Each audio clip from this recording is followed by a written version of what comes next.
day everyone. We're going to test. First time to test the M-Guard unit. Okay. I will be assisted by Honey, by Anton. Okay, so this is our radiation detector. And if you will see, if you would just check your phones, turn it on, okay? And then, pakilagay yung phone dito, please. Ayan. And then this is our detector. I-power on ko lang.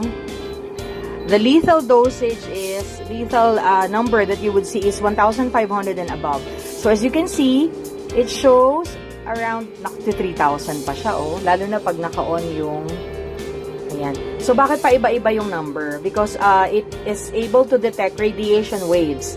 So yung waves, di ba, merong mataas, may mababa, no? Nag-wave siya. So kapag higher number, it's on the upper side of the wave, and then yung, syempre, yung pababa, yun yung lower. So ang kanyang average is 3,000. As soon as you turn on, ito, isaksak natin si M-Guard. So 220 ito. Magpa-power on siya. Automatic. Ayan. Ito yung power on. So automatic siya. Even if you make a call, kasi yun daw yung pinakamataas, no? Sige, power off natin ulit. Power off natin ulit, please. Tanggalin natin to. As soon as you turn it off, tingnan nyo po, balik na naman ulit sa radiation. 'Di ba? So, saksak natin ulit. Okay?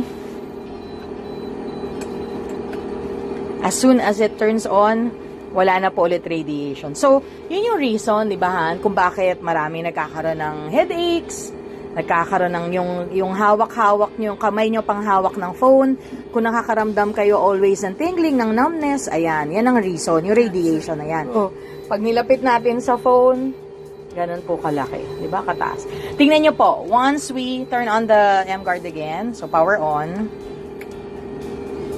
di ba, pagkasaksak na pagkasaksak, wala na po siya ulit.